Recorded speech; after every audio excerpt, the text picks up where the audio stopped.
हाँ जी, नमस्कार आप सभी को। आप सभी का स्वागत है अपने इस YouTube चैनल एड्यूरोही पर। मैं आपका अपना विजय भारत आप सभी का स्वागत करता हूं। जैसे कि आपको पता है, हम डेली करंट अफेयर्स एनालिसिस किया करते हैं विद MCQs, और इसी के साथ में हम एक सीरीज चलाया करते हैं आज का इतिहास। यानी कि आज के दिन इतिहास में क्या घटित हुआ था, वो सब इम्पोर्टेंट बातें भी हम कवर करते हैं और उससे संबंधित मल्टीपल चॉइस क्वेश्चन भी आपसे पूछते हैं। हमारी ये जो कक्षा है वो सुबह 6 बजे प्रीमियर लगाई जाती है अपने इस YouTube चैनल एड्यूरोही पर। हमारी इस कक्षा के दो भाग होते हैं। पहले भाग में हम करंट अफेयर्स और उससे रिलेटेड मल्टीपल चॉइस क्वेश्चन करते हैं। दूसरे भाग में हम आज के इतिहास से संबंधित घटनाएं घटित हुई वो सब देखते हैं और फिर उससे संबंधित मल्टीपल चॉइस क्वेश्चन हम चेक किया करते हैं। तो आज 30 अप्रैल है। 30 अप्रैल के दिन आप सभी का स्वागत है सुप्रभात सीरीज में। तो चलो जी, पहली न्यूज की तरफ हम चलते हैं। CDS general Chauhan's visit to France reaffirms long standing strategic partnership government. तो सरकार का कहना है कि CDS जनरल चौहान की फ्रांस यात्रा दीर्घकालिक रणनीति साझेदारी की पुष्टि करती है। आपको पता है, हमारे जो वर्तमान में CDS हैं, CDS का मतलब क्या होता है? Chief of defence staff. Chief of defence staff वर्तमान में कौन है? तो नाम आएगा अनिल चौहान। जनरल अनिल चौहान वर्तमान में हमारे CDS हैं। और ये कहां पर गए हुए थे? ये ऑफिशियली फ्रांस की यात्रा पर गए हुए थे। इन्होंने फ्रांस की अपनी आधिकारिक यात्रा पूरी कर ली है और उसी यात्रा के बारे में केंद्र सरकार ने कहा है कि ये जो इनकी यात्रा है वो हमारे भारत और फ्रांस के संबंधों की दीर्घकालिक रणनीति साझेदारी की पुष्टि करता है। The defense and strategic ties between India and France have been on an upswing in last few years। यानी कि भारत और फ्रांस के बीच में जो रक्षा और रणनीतिक संबंध हैं वो पिछले कुछ वर्षों में तेजी से बढ़ रहे हैं। Chief of defence staff general Anil Chauhan. जब हम बात करते हैं ये कौन से नंबर के CDS हैं, तो आप कहेंगे ये दूसरे नंबर के हैं। सेकंड लिखेंगे, एक सेकंड। तो वर्तमान में जैसे हम बात करते हैं हमारे CDS ये कौन से नंबर के हैं? तो ये सेकंड नंबर के हैं। पहले कौन थे? तो पहले जो थे उनका नाम क्या था? जनरल विपिन रावत। यहां पर आप देख सकते हैं, ये थे पहले जनरल विपिन रावत।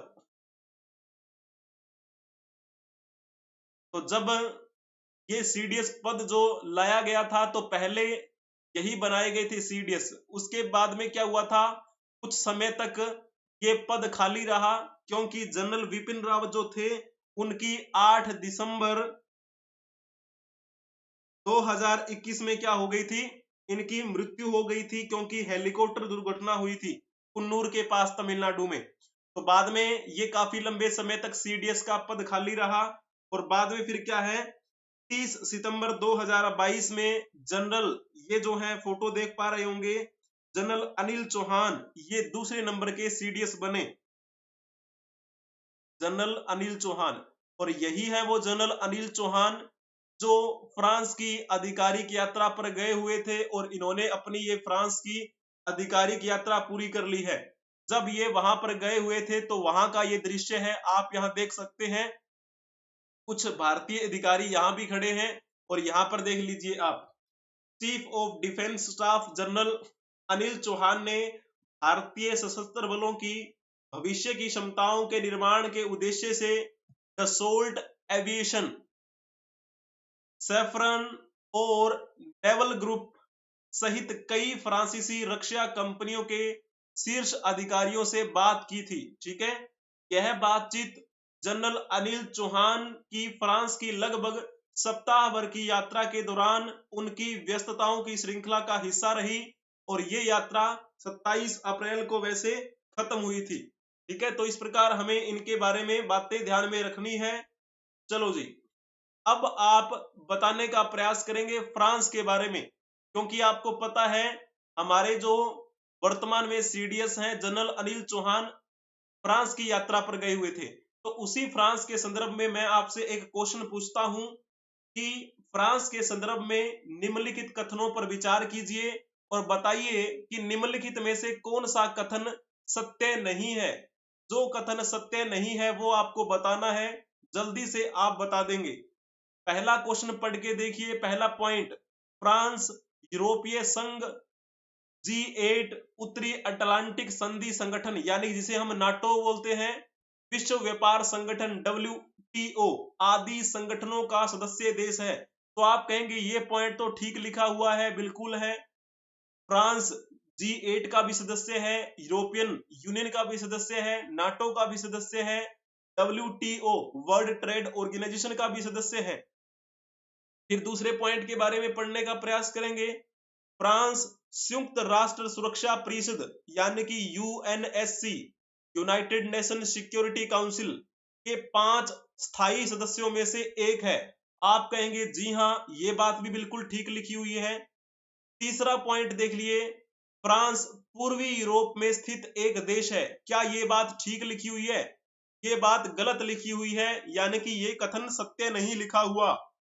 तो हमें यही टिक करना है ना, क्योंकि हमें क्या बताना था, जो कथन सत्य नहीं है वो बताना है। तो फोर्थ पॉइंट फिर पढ़ के देख लीजिए, फ्रांस की राजधानी पेरिस है क्या? आप कहेंगे जी हां, बिल्कुल। तो पहला, दूसरा और चौथा पॉइंट जो है वो तो ठीक है, लेकिन तीसरा पॉइंट सत्य नहीं है। तो फिर सत्य क्या होगा?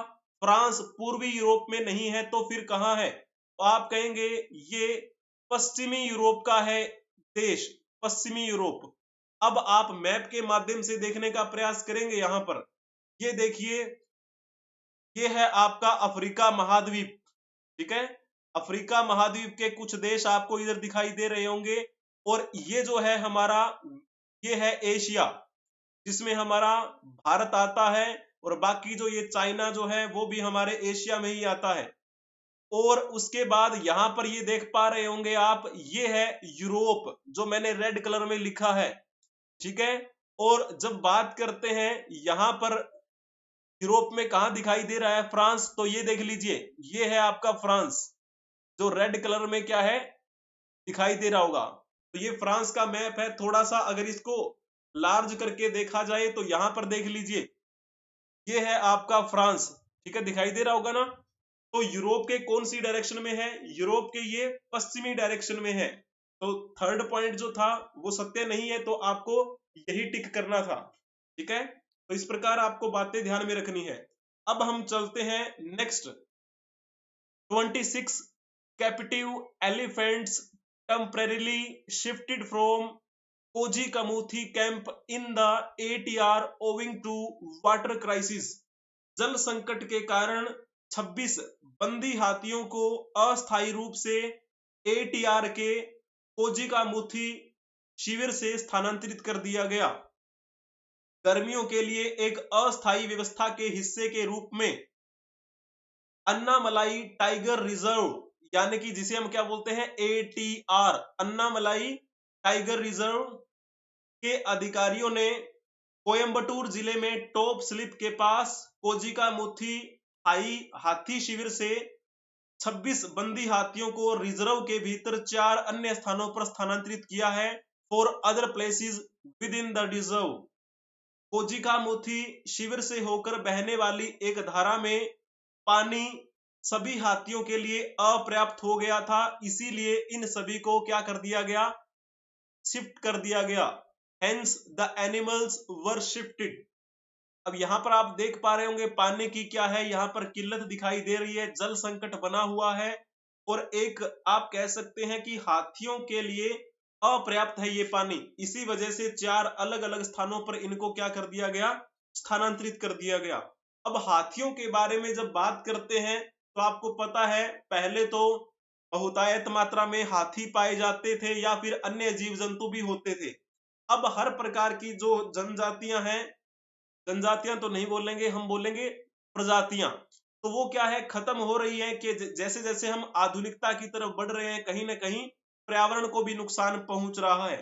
ठीक वैसे ही हम हाथियों की बात कर रहे थे, तो विश्व स्तर पे विश्व हाथी दिवस भी मनाया जाता है, ताकि पूरे विश्व के जो जनता जनार्दन को इस बात का संदेश दिया जाए कि हमें हाथियों को बचाना है। ये भी एक ऐसी प्रजाति है जिसे हमें संजोकर रखना है। तो इसीलिए विश्व भर में विश्व स्तर पर एक दिवस मनाया जाता है, विश्व हाथी दिवस। तो ये कब मनाया जाता है? तो जिन्होंने लिखा होगा ना 12 अगस्त, उनका बिल्कुल ठीक रहेगा। हर साल 12 अगस्त को विश्व हाथी दिवस मनाया जाता है, ताकि सभी जनता को इसके बारे में जागरूक किया जा सके। तो अब यहाँ पर हाथियों के बारे में ही आपको एक और क्वेश्चन बताना है। हाथियों के बारे में निम्नलिखित कथनों पर विचार कीजिए और बताइए कि निम्नलिखित में से कौन सा कथन सत्य नहीं है। तो जो कथन सत्य नहीं है वो बताना है। यहाँ पर पहला पॉइंट पढ़कर देख लीजिए। एक वयस्क हाथी एक दिन में 200 किलो यानी कि 2 क्विंटल तक पत्ते और टहनियां खा सकता है क्या? आप कहेंगे जी नहीं, ये बात तो ठीक नहीं है, यानी कि ये कथन सत्य नहीं है। तो आपको ऑप्शन ए ही टिक कर देना है। बाकी जो पॉइंट पढ़ने का प्रयास करेंगे, उन्हें कीचड़ और पानी से खेलना पसंद है, कीचड़ उनकी त्वचा को ठंडा रखता है, ये पॉइंट ठीक लिखा हुआ है। हाथी बहुत आराम नहीं करते हैं, वे केवल एक दिन में 2 से 4 घंटे सोते हैं, ये बात भी बिल्कुल ठीक लिखी हुई है। हाथी झुंड में सबसे बड़ी मादा हाथी सब कुछ तय करती है। जब हम हाथियों के झुंड की बात करते हैं, तो इस झुंड में क्या है, नर हाथी नहीं होता है, नर हाथी नहीं होता है। लगभग 10-15 साल की उम्र में नर हाथी जो है वो झुंड छोड़कर चला जाता है और झुंड में बच जाती है मादा हाथी। लगभग एक झुंड में 10 से 12 मादा हाथी जो हैं वो होती हैं और साथ में कुछ बच्चे होते हैं।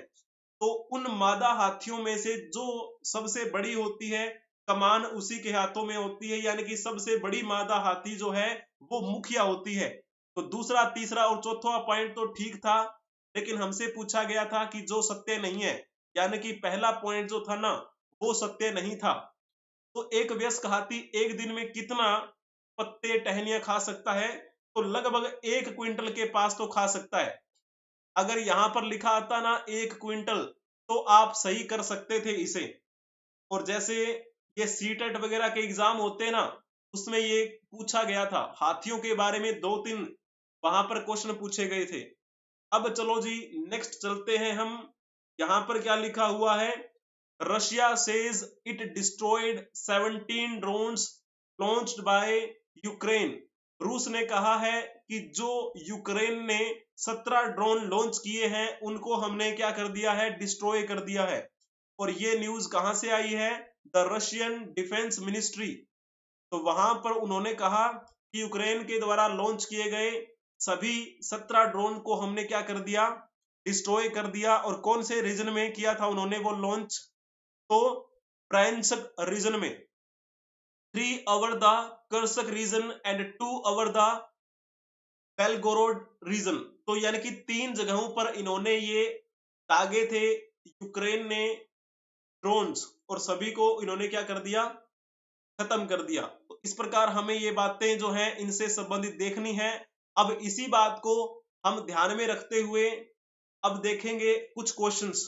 तो पहले उससे यहाँ पर आप मैप देख लीजिए, ये है आपका रूस दिखाई दे रहा है और इधर रहा यूक्रेन। तो रूस और यूक्रेन का काफी लंबे समय से क्या है, एक द्वंद्व चल रहा है और उसका प्रभाव जो है वो पूरे विश्व में देखने को मिल रहा है। भारत ने किसी एक का पक्ष नहीं लिया।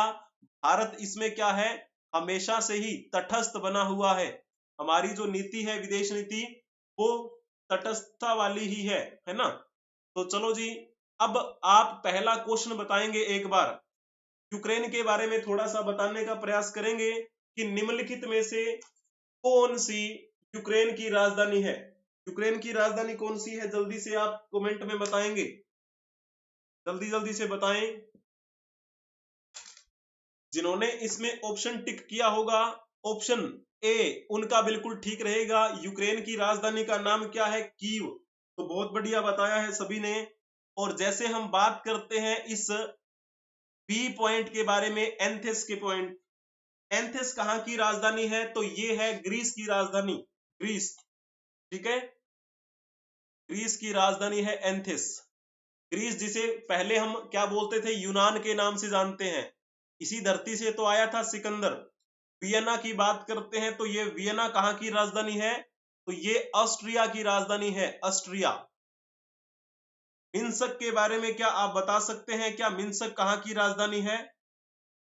मिन्स्क बड़ा आसान सा है, ज्यादा मुश्किल है नहीं। वैसे कलर चेंज कर लेते हैं। जिन्होंने लिखा होगा ना बेलारूस, उनका बिल्कुल ठीक रहेगा। बेलारूस की राजधानी है कौन सी? मिन्स्क। जब सिंपल पूछ लिया जाए रूस की राजधानी क्या है, रूस की राजधानी बता सकते हैं, बड़ा फेमस है। और रूस के वर्तमान में राष्ट्रपति कौन है? Vladimir Putin. तो जल्दी से बताएंगे, इन्हीं का तो पंगा चल रहा है ना उनके साथ में। बता दिया कमेंट में।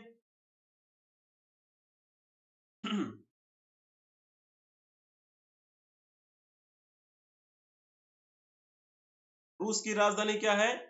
मॉस्को। ठीक है, चलो जी, अब हम चलते हैं नेक्स्ट क्वेश्चन की ओर। जैसे कि आपको पता है, कभी ये रूस एक बड़ा मतलब देश हुआ करता था क्षेत्रफल की दृष्टि से। हालांकि क्षेत्रफल की दृष्टि से तो अब भी ये बड़ा ही है, लेकिन पहले इसका नाम हुआ करता था यूएसएसआर, यानी कि सोवियत संघ। तो इसका विघटन कब हुआ था? जिन्होंने लिखा होगा ना 1991, उनका बिल्कुल ठीक रहेगा। अब जब बात करते हैं 1917 की, 1917 में रूसी क्रांति हुई थी लेनिन के नेतृत्व में, और फिर 1922 में यूएसएसआर अस्तित्व में आया था।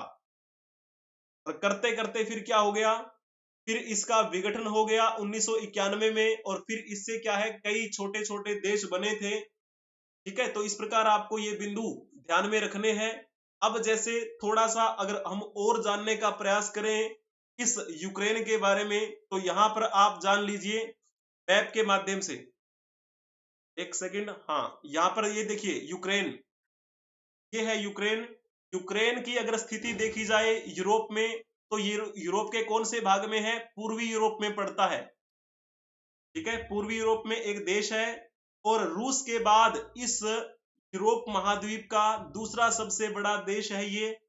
यूक्रेन की राजधानी के बारे में अभी मैंने बताया था, कीव, जो मैंने आपसे क्वेश्चन में पूछा था। ठीक है, और ये जो कीव है वो उत्तर मध्य यूक्रेन के एक साथ में नदी बहती है, नीपर नदी। तो उस नीपर नदी पर ये स्थित है क्षेत्र। ठीक है ना, इस प्रकार आपको बिंदु ये ध्यान में रखने हैं। 20वीं शताब्दी के अंत में पोलैंड, लिथुआनिया, रूस और सोवियत सोशलिस्ट संघ के लंबे समय तक प्रभुत्व के बाद यूक्रेन एक पूर्ण स्वतंत्र देश बनकर उभरा था। यूक्रेन की राजकीय भाषा की बात की जाए तो यहाँ पर इसकी भाषा यूक्रेनी है, लेकिन ज्यादातर यहाँ पर रशियन भाषा बोली जाती है, क्योंकि ये रशियन के प्रभाव में रहा था काफी लंबे समय तक। तो अभी भी इनका क्या है, एक समझौता नहीं हुआ है। अब हम चलते हैं नेक्स्ट न्यूज की तरफ। Pakistan foreign minister Ishaq Dar appointed as deputy prime minister. Pakistan के विदेश मंत्री इशाक डार को उप प्रधानमंत्री नियुक्त किया गया। और यह घोषणा कब की गई थी? यह घोषणा तब की गई जब प्रधानमंत्री शरीफ और विदेश मंत्री डार दोनों विश्व आर्थिक मंच पर भाग लेने के लिए सऊदी अरब में पहुंचे थे, वर्ल्ड इकोनॉमिक फोरम। ठीक है ना, तो ये कहां पर हुआ था? सऊदी अरब में कार्यक्रम हो रहा था। सऊदी अरब की अगर राजधानी की बात की जाए तो क्या है? रियाद। तो वहां पर ये गए हुए थे, तो वहीं पर ये घोषणा की गई कि अब से जो विदेश मंत्री डार हैं वो पाकिस्तान के डिप्टी प्राइम मिनिस्टर भी रहेंगे। In a surprise move, Pakistan Foreign Minister Ishaq Dar was on Sunday appointed as country's Deputy Prime Minister. Mister Dar की बात की जाए तो ये 73 वर्ष के हैं, और एक चार्टर्ड अकाउंट के रूप में भी ये रहे। एक अनुभवी राजनेता हैं।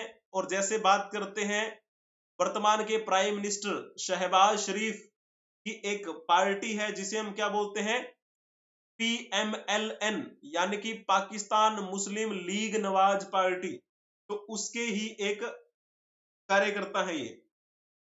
कैबिनेट डिवीजन द्वारा जारी एक अधिसूचना के अनुसार नियुक्ति प्रधानमंत्री शरीफ द्वारा तत्काल प्रभाव से और अगले आदेश तक की गई थी। ठीक है, तो उन्होंने की है कि अब वर्तमान में ये डिप्टी प्राइम मिनिस्टर रहेंगे, यानी उप प्रधानमंत्री रहेंगे। तो चलो ये तो बात हो गई, प्रधानमंत्री के बारे में बात कर ली और डिप्टी PM के बारे में बात कर ली। अब ये बताइए कि पाकिस्तान के वर्तमान में राष्ट्रपति कौन है, जल्दी से आप इसके बारे में बताने का प्रयास करेंगे। जिन्होंने पॉइंट लिखा होगा आसिफ अली जरदारी, उनका बिल्कुल ठीक रहेगा। आसिफ अली जरदारी के बारे में अगर बात करें तो वैसे तो ये बिजनेसमैन रहे। ठीक है, और जैसे हम बात करते हैं बेनजीर भुट्टो के बारे में, बेनजीर भुट्टो के ये पति हैं। ठीक है, इन्होंने 2 बार क्या है, राष्ट्रपति के रूप में कार्य किया, यानी कि पहला कार्यकाल तो ये कंप्लीट कर चुके थे। 2000 लगभग 8 के आसपास की बात है जब ये प्रधानमंत्री बने, सॉरी राष्ट्रपति बने। अब जो ये इनका राष्ट्रपति के रूप में कार्यकाल चल रहा है, ये दूसरा है। ठीक है, सेकंड टाइम ये अभी राष्ट्रपति हैं। और वहां के कौन से नंबर के राष्ट्रपति हैं, तो 11वें राष्ट्रपति के रूप में ये कार्यरत हैं। ठीक है, तो इस प्रकार बिंदु आपको ध्यान में रखने हैं। तो जैसे कि आपको पता है, अगर आपकी कोई भी क्लास होती है YouTube पे तो उसकी PDF भी आपको प्रोवाइड करवाई जाती है, बशर्ते आपको सर्च करना होता है एड्यूरोही 24 टेलीग्राम चैनल, आपको वहां पर मिल जाएगा। PDF के साथ में एक क्वेश्चन भी आपको वहां पर मिलता है। तो जैसे कि हम बात करते हैं YouTube चैनल की, तो वहां पर कम्युनिटी नाम से एक बटन होता है। जब आप कम्युनिटी पोस्ट पे क्लिक करेंगे तो वहां पर आपको ढेरों सारे मल्टीपल चॉइस क्वेश्चन मिलेंगे और साथ में आपको वहां पर क्या है, एक्सप्लेनेशन मिलेगी बहुत ही अच्छी। एक बार आप विजिट करके देखिए, वहां पर आपको अच्छा लगेगा और फिर आप ये अंदाजा लगाइएगा कि कितने आपके उसमें ठीक हुए हैं। ठीक है, इस प्रकार से हम अब चलते हैं हमारे नेक्स्ट पड़ाव की ओर। और हमारा नेक्स्ट पड़ाव क्या है, आज का इतिहास, यानी कि हिस्ट्री ऑफ टुडे। आज के दिन इतिहास में क्या घटित हुआ था, वो सब बातें भी हम कवर करते होते हैं। तो ये हमारी जो वीडियो का दूसरा भाग शुरू होता है अब। तो जैसे हम बात करते हैं 30 अप्रैल के दिन कुछ घटनाएं की बात करें, 30 अप्रैल, तो ये वो दिन है जिस दिन आप कहेंगे कि 1985 में एक वर्ल्ड रिकॉर्ड बनाया था अमेरिकी पर्वतारोही रिचर्ड डिक बॉस ने। Richard Dick boss mount Everest पर सर्वाधिक उम्र में चढ़ने वाले व्यक्ति बने। सर्वाधिक उम्र में चढ़ने वाले व्यक्ति बने थे। उम्र में चढ़ने वाले व्यक्ति, कितनी उम्र थी, 55 साल। ठीक है, माउंट एवरेस्ट। और जैसे बात करते हैं, आज ही का दिन था वो 1945, जर्मनी के एक तानाशाह हुआ करते थे हिटलर। हिटलर और हिटलर की पत्नी, उन दोनों ने क्या कर ली थी, आत्महत्या कर ली थी। हिटलर की पत्नी का नाम क्या था वैसे, नाम था ईवा ब्राउन। ईवा ब्राउन और उसके पति तानाशाह हिटलर ने आत्महत्या कर ली थी आज ही के दिन। तो इस प्रकार आपको बिंदु ध्यान में रखने हैं। अब हम थोड़ा सा गहराई में जानने का प्रयास करेंगे, ये तो नॉर्मल सी बात थी। चलो जी, अब जैसे हम बात करते हैं 30 अप्रैल के दिन जयंती या फिर जन्मदिन की, तो ये जो फोटो आप देख पा रहे होंगे, ये फोटो में दिखने वाले शख्स कौन है, तो आप इनके बारे में बखूबी जानते होंगे। ये है एंटोनियो गुटेरस के संयुक्त राष्ट्र के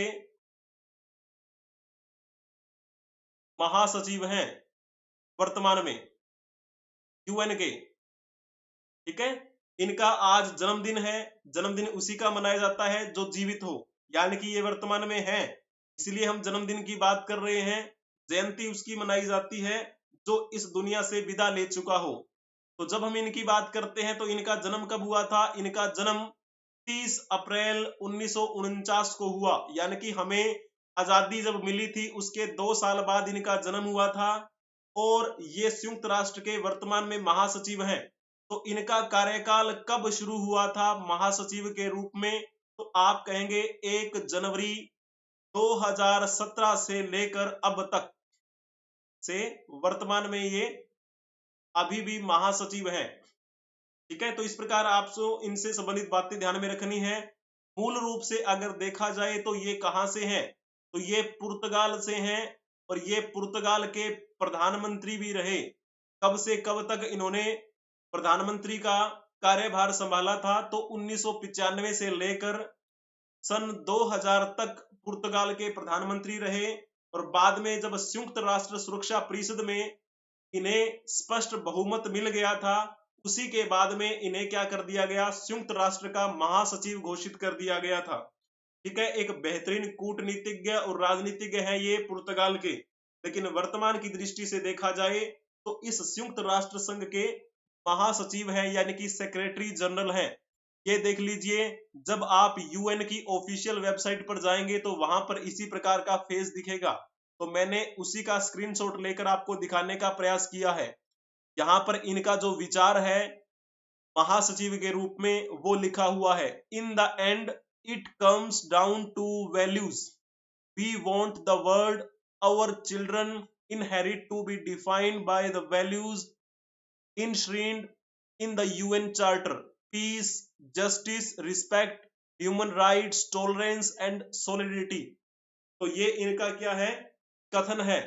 जब आप उनकी ऑफिशियल वेबसाइट पे क्लिक करेंगे तो यूएन के क्या है? ये महासचिव। यूएन में अगर देखा जाए, जिसे हम संयुक्त राष्ट्र बोल देते हैं या फिर संयुक्त राष्ट्र संघ बोल देते हैं, वर्तमान में इसमें कितने सदस्य देश हैं, यानी कि मेंबर स्टेट्स कितने हैं इसमें?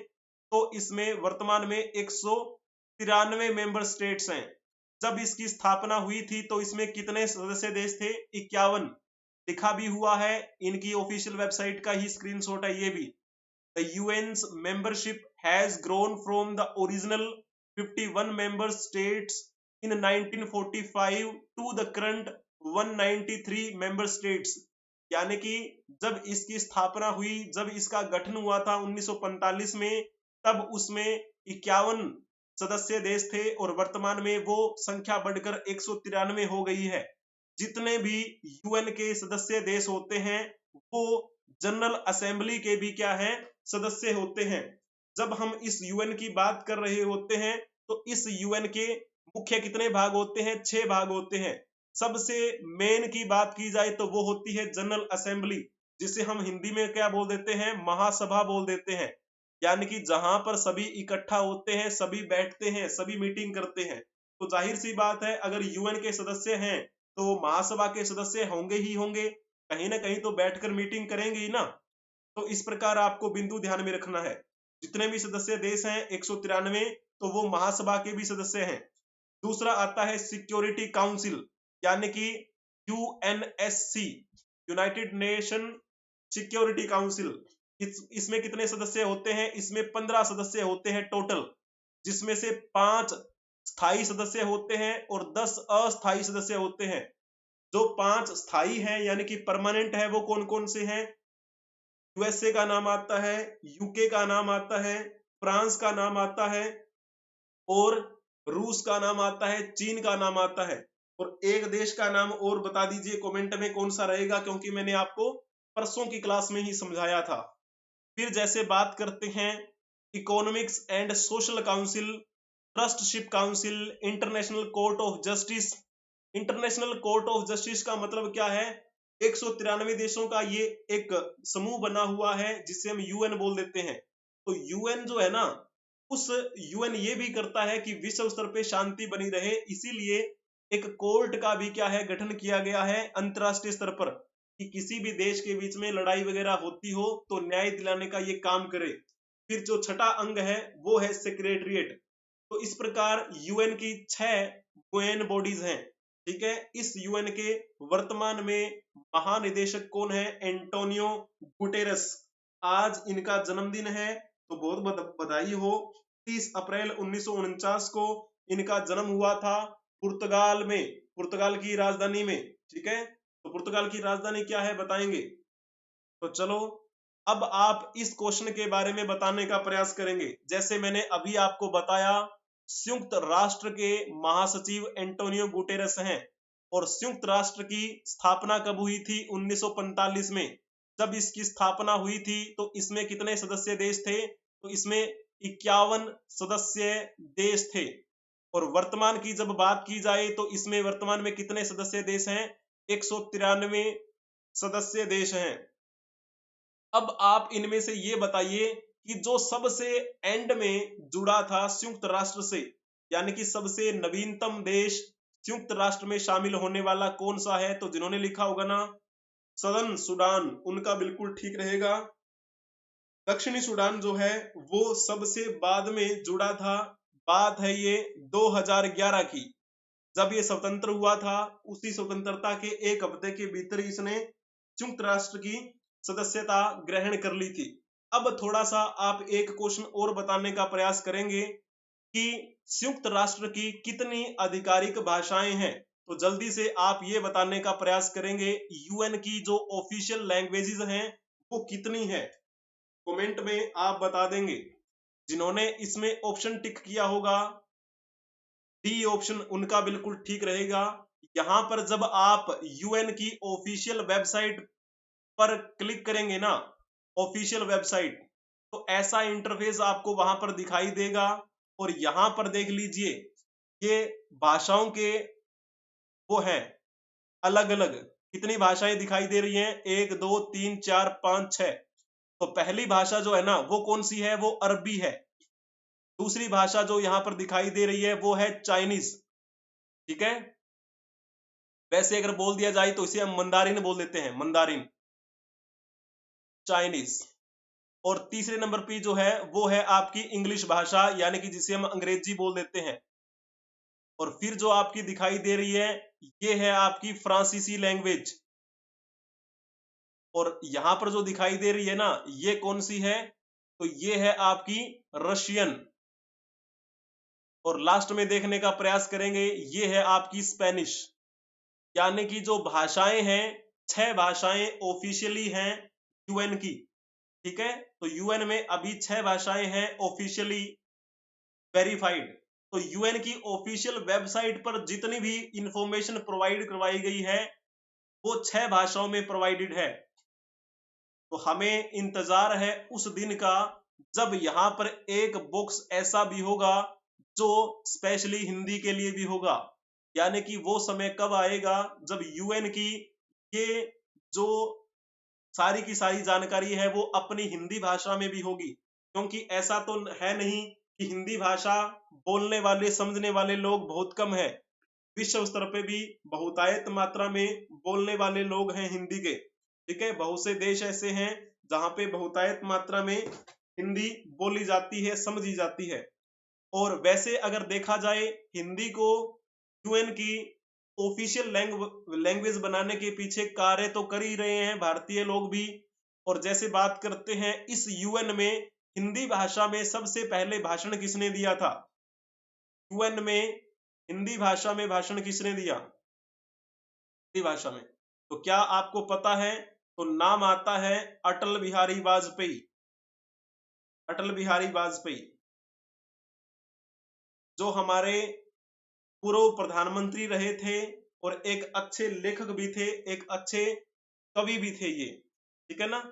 इसी प्रकार हमें जो प्रयास भी करना है। और साथ में क्या है, एक प्रयास ये भी है कि जो हम बात कर रहे थे यूएनएससी के बारे में, जिसमें मैंने अभी आपको बताया कि इसमें 15 सदस्य होते हैं, जिसमें से 5 स्थायी सदस्य होते हैं। स्थायी यानी कि परमानेंट। तो इस यूएनएससी में परमानेंट सीट हमें चाहिए, यानी कि भारत कब यूएनएससी में परमानेंट सीट हासिल कर लेगा, इसके लिए भी भरपूर प्रयास हो रहे हैं। और हिंदी भाषा जो है वो कब ऑफिशियल लैंग्वेज होगी, इसके लिए भी प्रयास हो रहे हैं। तो हमें भी क्या है, अपने स्तर पर प्रयास करना चाहिए और हम करते रहेंगे। एक दिन वो भी आएगा जिस दिन इस पूरे भारत का डंका विश्व भर में बजेगा, तो वो दिन अभी दूर नहीं। अब चलते हैं हम, यहाँ पर देख पा रहे होंगे ये कौन है, ये है दादा साहब फाल्के। बहुत नाम सुना होगा आपने दादा साहब फाल्के का। इनकी आज क्या है, इनकी आज जयंती है। 30 अप्रैल 1870 को इनका जन्म हुआ था नासिक महाराष्ट्र में, और 16 फरवरी 1944 को इनकी मृत्यु हो गई थी। इनकी कर्म भूमि क्या रही, तो ये जो थे ना वो एक बेहतरीन फिल्म निर्माता रहे, पटक कथा लेखक भी रहे। जो भारत में हम सिनेमा की बात कर रहे होते हैं ना, कहीं बॉलीवुड की बात करते हैं, कहीं टॉलीवुड की बात करते हैं, ठीक है, अलग अलग क्षेत्रीय भाषाओं की मूवीज की बात करते हैं, तो उस मूवी को स्वरूप दिया था किसने, तो नाम आता है दादा साहब फाल्के का। तो थोड़ा सा जैसे हम बात करते हैं हमारे भारतीय सिनेमा की, तो भारतीय सिनेमा के पितामह कहे जाते हैं ये, भारतीय सिनेमा के पितामह। पहले इनके बारे में थोड़ा सा हम जान लेते हैं, फिर थोड़ा सा मैं आपको समझाऊंगा भी। दादा साहब फाल्के ने वर्ष रिक्त स्थान में पहली मूक फिल्म बनाई थी, तो जल्दी से बताने का प्रयास करेंगे। पहली मूक फिल्म दादा साहब फाल्के ने कब बनाई, 1913। जिन्होंने लिखा होगा ना उनका बिल्कुल ठीक रहेगा। और वो 1913 में बनाई गई फिल्म का नाम क्या था, नाम था उसका राजा हरिश्चंद्र, ठीक है ना। तो इन्होंने ही क्या किया था, एक शुरुआत की कि सिनेमा हो और मूवीज बन सकती है, तो वो इन्होंने शुरुआत कर दी। फिर कहा जाता है कि लगभग जब 1917 आया तो इन्होंने 25 के आसपास मूवी बना दी थी, इतने 4 सालों में 25 के आसपास मूवी बना दी इन्होंने। फिर जैसे हम बात करते हैं, इनकी एक मूवी थी जो 1932 के आसपास आई थी, उसे हम बोल देते हैं सेतु बंधन। सेतु बंधन जो थी वो अंतिम मूक फिल्म बताई जाती है। वैसे एक नाम आता है गंगावतरण का, गंगावतरण, ये इन्हीं की कुछ मूवीज हैं। लेकिन आपको पता है पहली बोलती फिल्म 1931 में आई थी, पहली बोलती फिल्म वो इनके द्वारा निर्देशित नहीं थी, वो ईरानी से संबंधित थी। ईरानी उसके क्या थे, निर्माता थे। तो जैसे हम बात करते हैं पहली बोलती फिल्म कौन थी, आलम आरा, इसके बारे में तो आपको पता ही होगा। पहली मूक फिल्म दादा साहब फाल्के के द्वारा बनाई गई 1913 में, पहली बोलती फिल्म 1931 में बनाई गई ईरानी के नेतृत्व में, ठीक है। तो इस प्रकार हमें बातें इनसे संबंधित ध्यान में रखनी है। तो एक आप कह सकते हैं कि हमें जो सिनेमा का एक अंदाज दिया, सिनेमा किस प्रकार से कार्य कर सकता है, तो वो सारा का सारा जो एक एग्जाम्पल पेश किया इन्होंने ही किया था। आपको पता है ना कि हर साल दादा साहब फाल्के पुरस्कार दिया जाता है। आपने बहुत बार सुना होगा कि इस एक्टर को दादा साहब फाल्के पुरस्कार मिला या फिर इस एक्ट्रेस को दादा साहब फाल्के पुरस्कार मिला। तो आप ये बताएंगे कि दादा साहब फाल्के पुरस्कार जो है उसकी स्थापना कब की गई थी। तो जिन्होंने इसमें लिखा होगा ना ऑप्शन डी, उनका बिल्कुल ठीक रहेगा।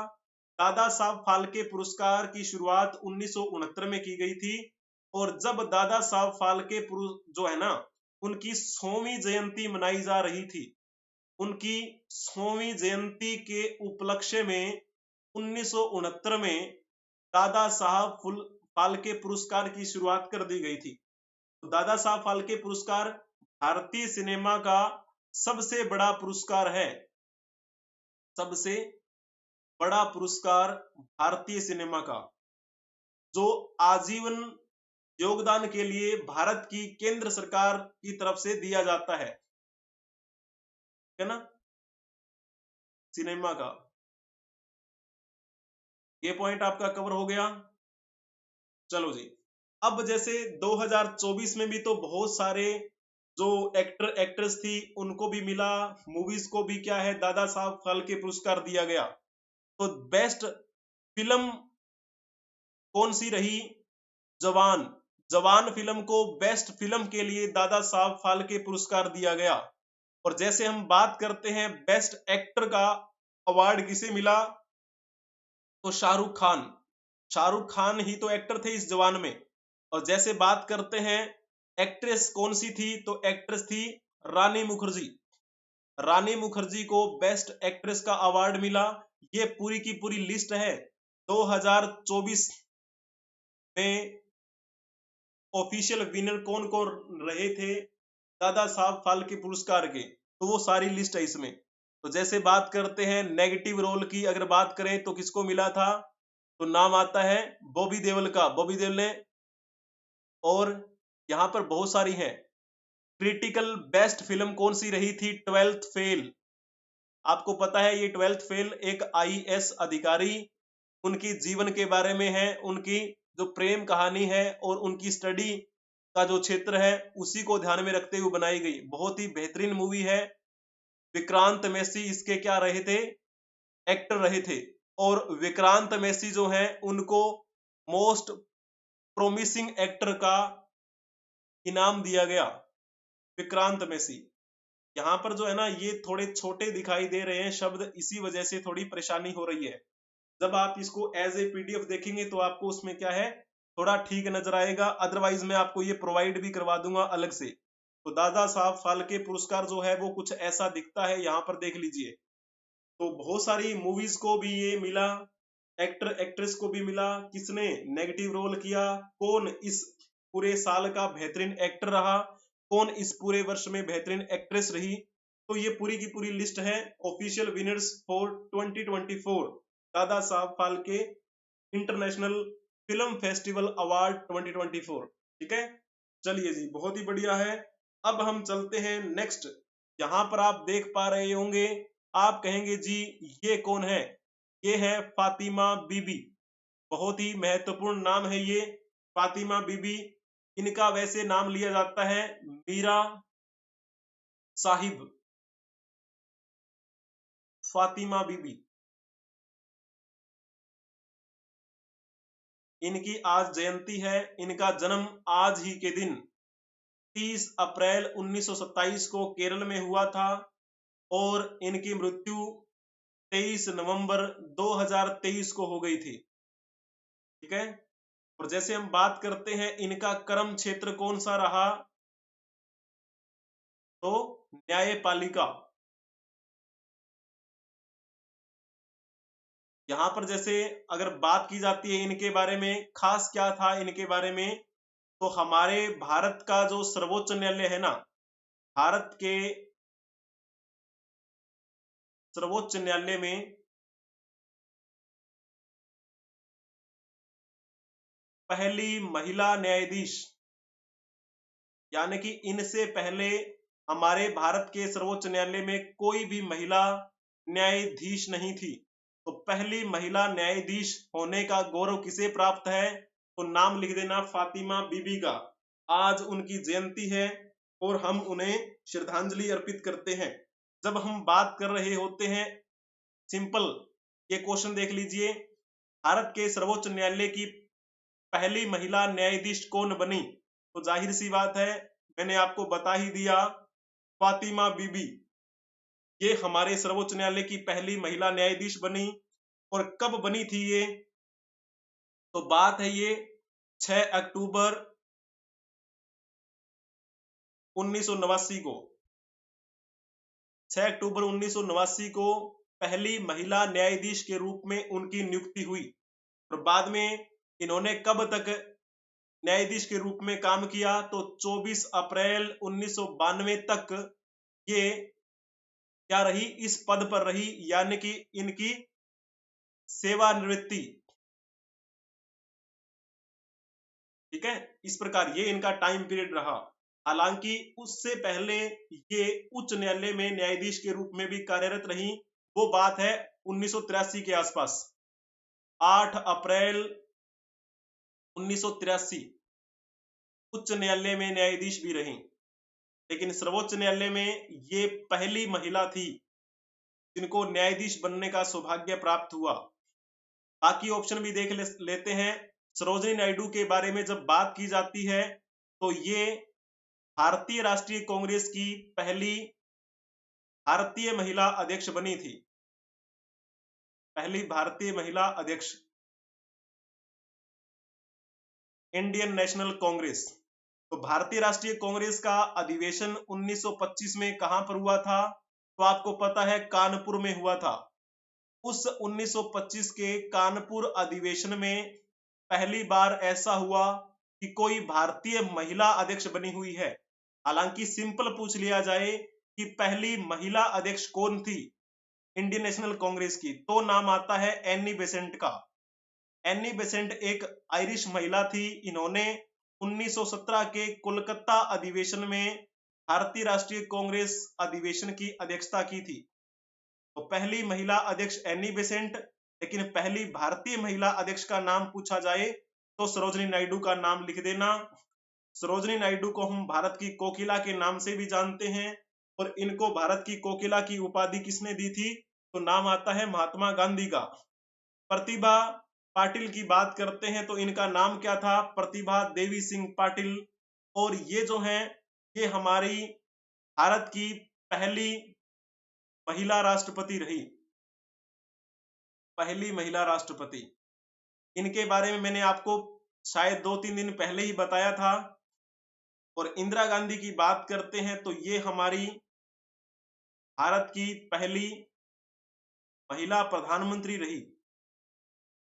ठीक है ना, इस प्रकार आपको ये बिंदु जो है वो ध्यान में रखने हैं इनसे संबंधित। तो फातिमा बीबी जो है आज उनकी जयंती है। फातिमा बीबी जो है उनकी मृत्यु के बाद इनको क्या किया गया था? 2024 में पद्म भूषण दिया गया। पद्म भूषण मरणोपरांत। हालांकि इनकी मृत्यु तो 2023 में ही हो गई थी, तो 2024 में इनको पद्म भूषण से नवाजा गया। और 2023 में जिस साल इनकी मृत्यु हुई थी उसी साल इनको केरल प्रभा पुरस्कार से भी नवाजा गया। केरल प्रभा पुरस्कार, क्योंकि इनका जन्म कहां हुआ था? केरल में ही तो हुआ था, और केरल में ही इनकी क्या है? मृत्यु हुई थी। तो ये दो इनाम जो हैं इनसे संबंधित आपको ध्यान में रखनी है।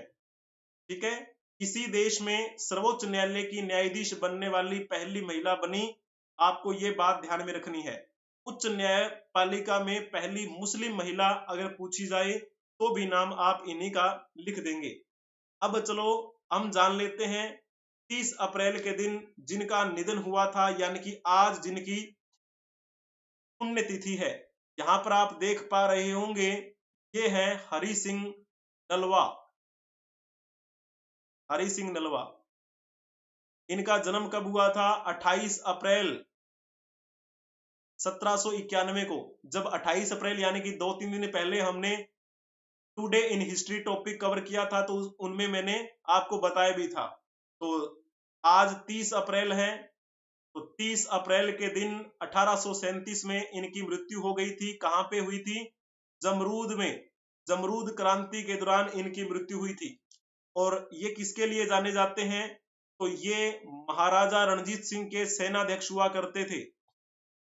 महाराजा रणजीत सिंह के सेनाध्यक्ष, है ना। जनरल हरि सिंह नलवा कहा जाता है। कहा जाता है कि एक बार महाराजा रणजीत सिंह पर एक शेर ने अचानक हमला कर दिया था, तो शेर से बचाया था इन्होंने महाराजा रणजीत सिंह को। महाराजा रणजीत सिंह बड़े खुश हुए थे और इन्होंने फिर इनको कहा, अरे आप तो राजा नल जैसे वीर हो। तभी से ये नल से नलवा के नाम से प्रसिद्ध हो गए थे, और हरि सिंह नलवा जो है वो इन्हें हम कहते हैं। ठीक है, तो अब आप एक क्वेश्चन बताएंगे, इनके राजा महाराजा रणजीत सिंह के बारे में। महाराजा रणजीत सिंह, जिनको शेर ए पंजाब कहा जाता है, शेर ए पंजाब, है ना। तो इनके जो राजा थे यानी कि महाराजा रणजीत सिंह, उन्हीं से संबंधित एक क्वेश्चन बताएंगे। पहले आप नॉर्मल क्वेश्चन बताओ। निम्नलिखित में से किस ब्रिटिश अधिकारी के कार्यकाल के दौरान अमृतसर की संधि पर हस्ताक्षर किए गए थे? यानी कि उस समय कौन सा ब्रिटिश अधिकारी था जब अमृतसर की संधि पर साइन हुए? ये अमृतसर की संधि किसके बीच में हुई थी? तो अंग्रेजों के बीच में और सिखों के बीच में हुई थी। सिखों की तरफ से नेतृत्व किसके हाथों में था? महाराजा रणजीत सिंह। महाराजा रणजीत सिंह। और अंग्रेजों की तरफ से किसके हाथ में मध्यस्थता थी? तो नाम आता है मेंटकॉफ का।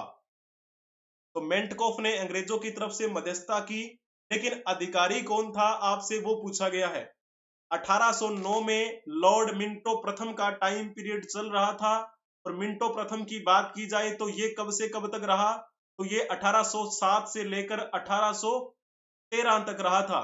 इसी मिंटो प्रथम के कार्यकाल के दौरान 1809 में अमृतसर की संधि हुई थी महाराजा रणजीत सिंह और मेंटकॉफ के बीच में। इस संधि के तहत क्या किया गया?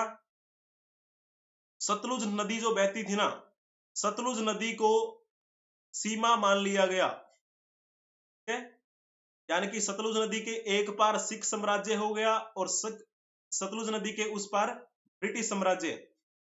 तो सीमा घोषित कर दी गई सतलुज नदी इस संधि के तहत। और इसी वजह से महाराजा रणजीत सिंह के जो सेना में लोग थे वो दुखी हुए और उन्होंने कहा कि महाराजा रणजीत सिंह की क्या है, मृत्यु हो चुकी है। तो ये एक अच्छा फैसला नहीं था। अब चलो हम बात करते हैं वेल्जली के बारे में। ये वेल्जली जो था वो कब आया था? ये 1798 में आया और 1805 तक रहा। इस वेल्जली को किसके लिए जाना जाता है? तो ये सहायक संधि के लिए जाना जाता है। सहायक संधि लेकर आया था। तो सबसे पहले सहायक संधि पर साइन किसने किए थे? बताएंगे कमेंट में। और सहायक संधि लेकर कब आया था? 1798 की बात है ये। और इसी वेल्जली के समय में चौथा आंग्ल मैसूर युद्ध हुआ था। आपको पता है इसमें टीपू सुल्तान की मृत्यु हो गई थी, 1799 की बात है वो। और इसी वेल्जली के समय में दूसरा आंग्ल मराठा युद्ध भी हुआ। दूसरा आंग्ल मराठा युद्ध कब से कब तक चला? 1803 से लेकर 1805 तक चला। तो वेल्जली का ही टाइम पीरियड चल रहा था। जब हम बात करते हैं हेस्टिंग्स के बारे में, ये वॉरेन हेस्टिंग्स नहीं है, ये लॉर्ड हेस्टिंग्स है। लॉर्ड हेस्टिंग्स का टाइम पीरियड 1813 से लेकर 1823 तक रहा था। इस हेस्टिंग्स के समय में एंग्लो नेपाल युद्ध हुआ। आंग्ल नेपाल युद्ध, ये कब की बात है? तो ये बात है 1814 से लेकर 1816 तक की, जब अंग्रेजों की नेपाल के साथ लड़ाई हो रही थी। फिर इसकी लड़ाई कैसे समाप्त हुई? तो सुगोली की संधि के साथ ये समाप्त हो गई। इसी लॉर्ड हेस्टिंग्स के समय में तीसरा आंग्ल मराठा युद्ध हुआ। और तीसरा आंग्ल मराठा युद्ध जब हुआ था तो इसमें क्या हो गए थे? इसमें अंग्रेजों की जीत हो गई थी और मराठा पद हमेशा के लिए खत्म कर दिया गया अंग्रेजों के द्वारा। ये तीसरा आंग्ल मराठा युद्ध 1817 से 1819 तक चला। तो मराठा साम्राज्य का अस्तित्व खत्म हो गया था इसी के साथ में। ठीक है, रैयतवाड़ी प्रणाली की स्थापना 1820 में की गई थी। 1820 तब भी किसका नाम आता है? लॉर्ड हेस्टिंग्स का नाम आता है, रैयतवाड़ी व्यवस्था। ये पॉइंट हो गया। विलियम बेंटिक की बात करते हैं तो इसके बारे में तो बखूबी आपने कुछ पॉइंट जान रखे होंगे। ये विलियम बेंटिक कब से कब तक रहा? 1828 से लेकर 1835 तक रहा। इसके दो टाइम पीरियड आप मान के चलिएगा, 1828 से लेकर 1835 तक, सॉरी 1833 तक, फिर 1833 से लेकर 1835 तक। तो पहला जो टाइम पीरियड था ये किसका था? ये इसने बंगाल के अंतिम गवर्नर जनरल के रूप में कार्य किया।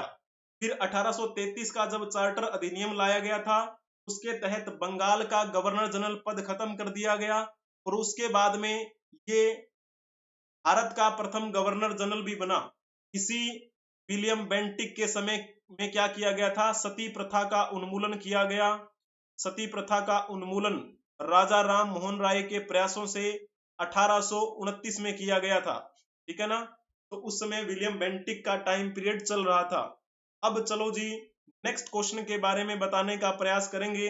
हम बात कर रहे थे महाराजा रणजीत सिंह के बारे में, यानी कि महाराजा रणजीत सिंह के यहाँ पर कौन थे सेनापति, तो नाम है हरि सिंह नलवा। तो महाराजा रणजीत सिंह के बारे में थोड़ा सा और बताएंगे आप। इनकी राजधानी कौन सी थी, जिन्होंने लिखा होगा ना लाहौर, उनका बिल्कुल ठीक रहेगा। थोड़ा सा हम महाराजा रणजीत सिंह के बारे में जानने का प्रयास करते हैं। इनका जन्म कब हुआ था, 1780, 13 नवंबर को जन्म हुआ इनका गुजरांवाला में। और इनके बारे में कहा जाता है कि इनके जो पिता थे ना, इनके पिताजी का नाम था मोहन सिंह। मोहन सिंह सुकेरचिया मसल के एक बहादुर नेता हुआ करते थे।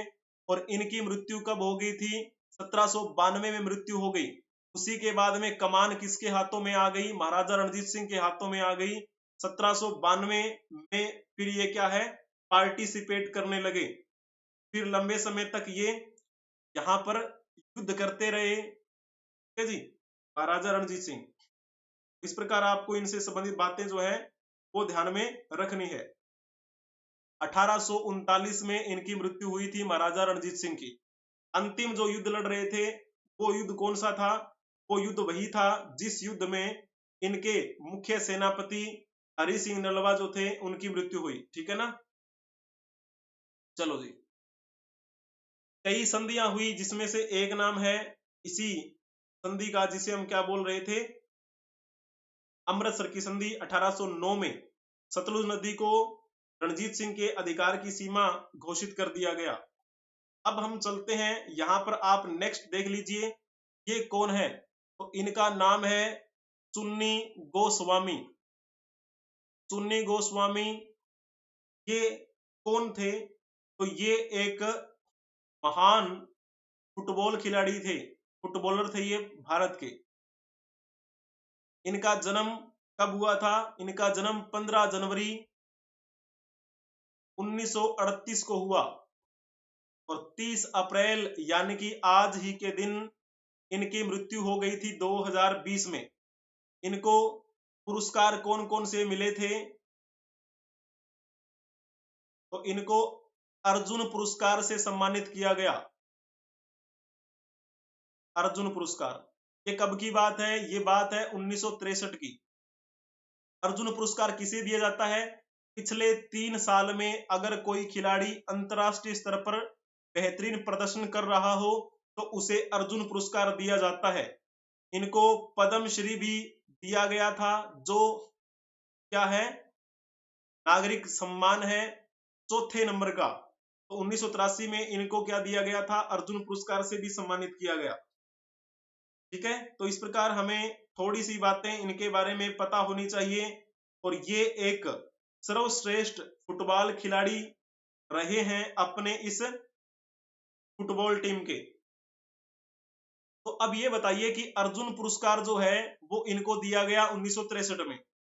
तो भारत सरकार द्वारा सर्वश्रेष्ठ खिलाड़ियों को अर्जुन पुरस्कार से अलंकृत करने की परंपरा कब शुरू हुई थी, ये आप बताने का प्रयास करेंगे। सबसे पहले बताएंगे जल्दी से, जिन्होंने लिखा होगा ना 1961, उनका बिल्कुल ठीक रहेगा। अर्जुन पुरस्कार प्रदान करने की परंपरा 1961 में शुरू हुई थी। और इनको यानी कि जो फुटबॉलर रहे थे चुन्नी गोस्वामी, इनको कब मिला था, ये 1963 में, यानी कि दूसरे साल मिल गया था। तो ये एक बेहतरीन फुटबॉल खिलाड़ी थे। अलग अलग देशों में इन्होंने क्या है, फुटबॉल खेली, है ना। बाद में ये फिर फुटबॉल अकेडमी झारखंड में जो है उसके डायरेक्टर भी रहे, कोलकाता कॉरपोरेशन के शरीफ भी बने। और मोहन बागान ने उन्हें रत्न सम्मान भी प्रदान किया था। और बेहतरीन जो इनके बारे में आप पढ़ लीजिएगा, बेहतरीन फुटबॉलर। अब जैसे बात करते हैं हम, ये कौन है, तो ये है दोरजी खांडू। दोरजी खांडू ये कौन थे? तो ये अरुणाचल प्रदेश के मुख्यमंत्री रहे, अरुणाचल प्रदेश के पूर्व मुख्यमंत्री। ये अरुणाचल प्रदेश वही है इसके साथ क्या है, चाइना कभी छेड़छाड़ करता रहता है, कभी नाम बदल दिया, कभी कुछ बदल दिया, है ना। उसी अरुणाचल प्रदेश के ये पूर्व मुख्यमंत्री रहे थे 2007 से लेकर 2011 तक, ठीक है। जब हम बात करते हैं इनका जन्म 19 मार्च 1955 को हुआ और इनकी मृत्यु आज ही के दिन हुई थी, यानी कि 30 अप्रैल 2011 को, ठीक है। 2011 30 अप्रैल के दिन ही, उस समय ये मुख्यमंत्री ही थे, ठीक है। एज ए मुख्यमंत्री आप कह सकते हैं इनकी मृत्यु हो गई थी। तो ये तो बात हुई उनके बारे में। अभी वर्तमान की दृष्टि से अगर आपसे पूछा जाए कि अरुणाचल प्रदेश के मुख्यमंत्री कौन है, तो आपको, अगर आप तुक्का भी लगाएंगे तो भी आपका ठीक होगा। अभी हमने क्या नाम लिया था? दोरजी खांडू। और वर्तमान में कौन है? तो नाम आता है पेमा खांडू का। पेमा खांडू वर्तमान में अरुणाचल प्रदेश के मुख्यमंत्री हैं। चंपई सोरेन की बात की जाए तो ये वर्तमान तक झारखंड के क्या है? सीएम है, चीफ मिनिस्टर। नीतीश कुमार की बात की जाए तो ये कहां के हैं? ये बिहार के सीएम हैं। और नायब सिंह सैनी की बात की जाए तो ये अभी बने हैं मनोहर लाल खट्टर के त्याग पत्र देने के बाद हरियाणा के सीएम है वर्तमान में। ये क्लियर हुआ। अब चलो जी नेक्स्ट, अरुणाचल प्रदेश के वर्तमान में राज्यपाल कौन है? तो आप बताएंगे इनमें से कौन सा पॉइंट आपका ठीक रहेगा। जिन्होंने लिखा होगा ना केवल्य त्रिविक्रम पटनायक, उनका बिल्कुल ठीक रहेगा। बंडारू दत्तात्रेय की बात की जाए तो ये वर्तमान में कहां के हैं? तो ये वर्तमान में हरियाणा के राज्यपाल हैं। बाकी जो 2 पॉइंट और दिए गए हैं उनमें से आप बताएंगे कि कौन सा आपका ठीक रहेगा। राजेंद्र विश्वनाथ अर्लेकर कहां के हैं? और सीपी कृष्णन ये भी राज्यपाल हैं। कमेंट में दोनों के बारे में आप बताने का प्रयास करेंगे। एक क्वेश्चन अरुणाचल प्रदेश के बारे में और बताने का प्रयास करेंगे आप। निम्नलिखित में से कौन सा नृत्य अरुणाचल प्रदेश राज्य से संबंधित है? जल्दी से बताएं। गरबा, पमरिया, पंगुरुबा, कालबेलिया। तो इन चारों में से जो अरुणाचल प्रदेश राज्य से संबंधित है वो है बंगुरुबा। तो बंगुरुबा अरुणाचल प्रदेश का एक लोक नृत्य है। वहीं जब हम बात करते हैं गरबा के बारे में, तो गरबा कहाँ का प्रसिद्ध है? गुजरात का। और पमरिया की बात की जाए तो ये पमरिया कहाँ का लोक नृत्य है? तो ये बिहार का लोक नृत्य है। जब हम कालबेलिया की बात करते हैं तो ये राजस्थान का लोक नृत्य है, ठीक है। तो इस प्रकार आपको बिंदु ध्यान में रखने हैं इनसे संबंधित। तो चलिए जी, बहुत बहुत आपका आभार। अगर आपको वीडियो पसंद आई है तो लाइक कर दीजिए, चैनल को शेयर कर दीजिए, अपने दोस्तों के साथ भी शेयर कर दीजिए। एडू रोही ऑफिशियल अपने इस चैनल का नाम है, एडू रोही ऑफिशियल शॉर्ट्स। एक दूसरा चैनल है अपना, उसको भी फॉलो कर लेंगे आप। और आप हमें फॉलो कर सकते हैं ट्विटर, एक्स पर, टेलीग्राम, इंस्टाग्राम। आपको सर्च करना है एडू रोही 24। किसी भी परीक्षा की तैयारी से संबंधित जानकारी के लिए आप व्हाट्सएप पर संपर्क कर सकते हैं 8307730527। और साथ में आपको इस कक्षा की पीडीएफ प्रोवाइड करवा दी जाएगी टेलीग्राम चैनल पर। एक क्वेश्चन भी आपको वहां पर मिलेगा, तो उस क्वेश्चन को भी अटेम्प्ट करना है। इसी के साथ में आपको एक सूचना और देते हैं, जब आप YouTube पे जाएंगे तो वहां पर कम्युनिटी नाम से एक ऑप्शन होगा। उस कम्युनिटी पोस्ट पे आप क्लिक करके देखिए, तो वहां पर आपको असंख्य मल्टीपल चॉइस क्वेश्चन मिल जाएंगे विद बेस्ट एक्सप्लेनेशन। तो एक बार आप उनको देखिएगा, एक्सप्लेनेशन बहुत ही अच्छी मैंने प्रोवाइड करवाई हुई है, बहुत ही अच्छे तरीके से। तो बहुत बहुत आभार आप सभी का। Thank you for watching. Like करें, शेयर करें और सब्सक्राइब भी करें। और जितने भी सोशल मीडिया प्लेटफॉर्म है वहां पर भी हमें फॉलो करें, एडू रोही 24। हम मिलेंगे नेक्स्ट क्लास में, तब तक के लिए हंसते रहें, मुस्कुराते रहें। जय हिंद, जय भारत, वंदे मातरम।